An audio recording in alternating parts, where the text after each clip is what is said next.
What are hobbies supposed to be? What are you meant to provide you in your life? It's just to be a nice, relaxing thing to do after a stressful day, after work, or an escape from any worries or future problems that we have, or for your mental. It's Hobbies are just meant to be fun, and it can be something for passion or for leisure. I feel that society now has a different lens of how they view hobbies and free times. I will use them interchangeably because I see them as the same word, but some people say different. But I feel society sees them differently, and they just take so much of a capitalist kind of view of it, and they just always think like you need to make money. If you're have a creative hobby, you really need to sell your work, make a side business or a side gig, and just sell it on the side. For me, I I loved art. I grew up on art. I had family members that did art. My dad, my older siblings, and both my granddads did art. Like my dad, when he was a kid, he had this. It was this old Viking show. I forgot the name of it. It's where these Vikings fight Romans, and he drew like, I don't know if it was what the episode was about or made his own comics, but he drew them and all the characters and had pieces of paper all around his room. I think that's so sick. It's so cool that a kid has that much of a passion for a media and has the creative art skills just to do that. I picked up a pencil when I was a toddler. I would just I would just doodle stickman, or the typical kids of the grass is green, the circle with the smiley face on, and then I would just draw random objects. Was it good? No, but it was really fun to do. In primary school, I started to draw more from my TV and what I was watching. So that would be like the cartoon, so Adventure Time or anything, regular show. Um, well, my main one was anime. So I would draw a lot of Dragon Ball Z characters. Goku was one of them.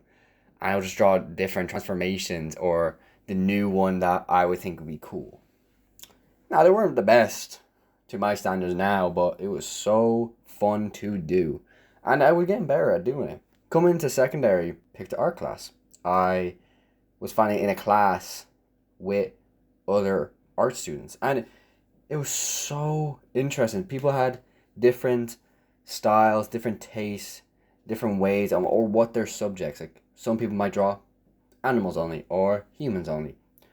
And it was so cool to see. And it motivated me to improve a lot more. And I looked up a lot of tutorials and art tips on YouTube and social media. It did help improve my skills. I grew so much. But with the knowledge of me gaining like all the art theory and how to actually draw better in your own head, I could see how far the gap of me and pro artist or artist I want to become. I could each knowledge, each new tip or fundamental I learned, it was just building the bridge longer. It demotivated me. I was being more harsher on myself. I was afraid to make mistakes. I was afraid to draw something that was out of my comfort zone because I was afraid to fail, which to me a fail would be a step back away from the goal I want to be that kind of artist, to be a version of me that wouldn't make mistakes.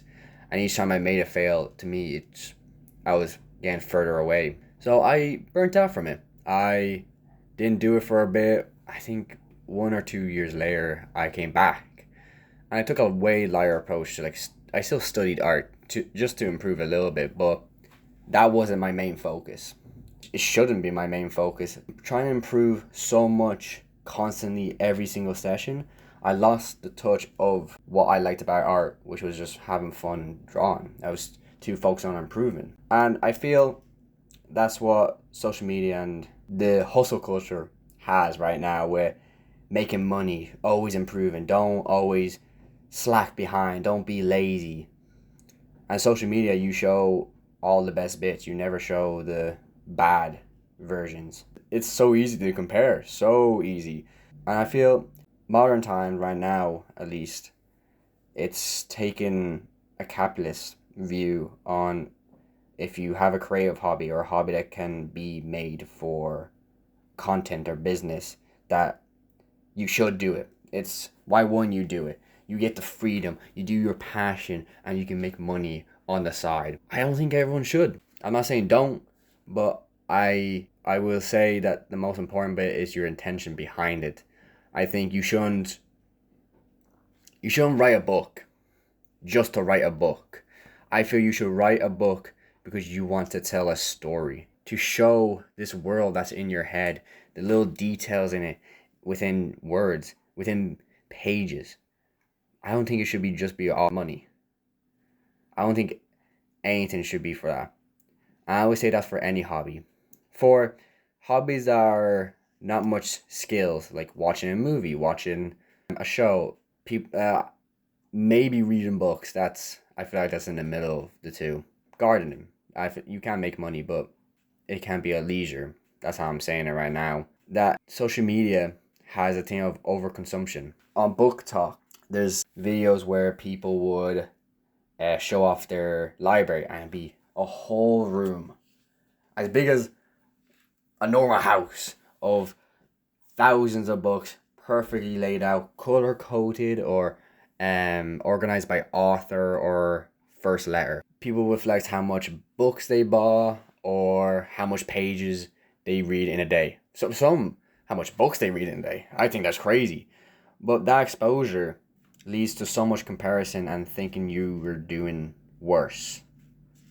Even though they could have afforded more free time or that is their whole career. While you and me and 99.9% of everyone is normal. We don't have that much free time. So stop worrying about, oh, am I being productive with this hobby? Can I get money out of it?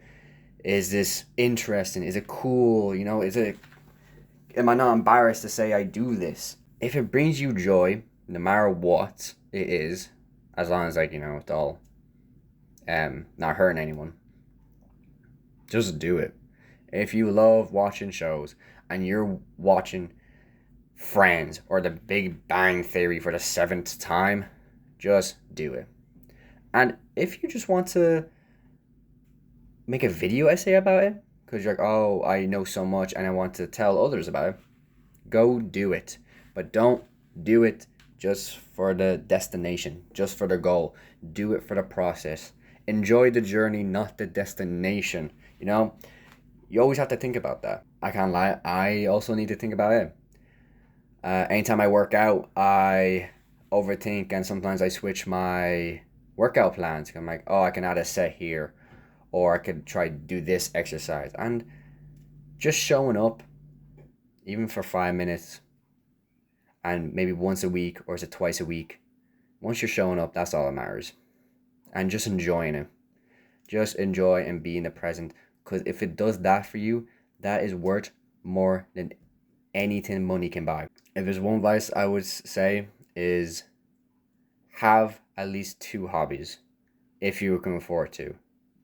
One is a creative one, however that may. They create something.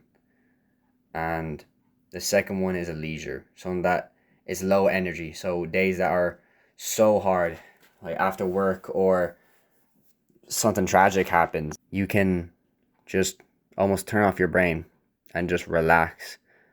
I think those two would fulfill your life. And of course, it doesn't have to be the exact same hobbies for both those categories all the time. It can change. You can experiment. You can get out of your comfort zone, which I do suggest. But it's also okay to stay. It's your free time. If you do more creative hobby than the leisure or low energy hobby, that's okay. And if it's vice versa, that's okay. Even if you just do either one, that's okay. Just don't succumb to this pressure that you need to provide or prove something. prove to people on the screen. Or if you have people around you saying this, I think you should drop them. Or maybe educate them, however you want to do. Or just not care. You know, it is your life. So do what you want with it. Alright, thank you so much for listening. See you later.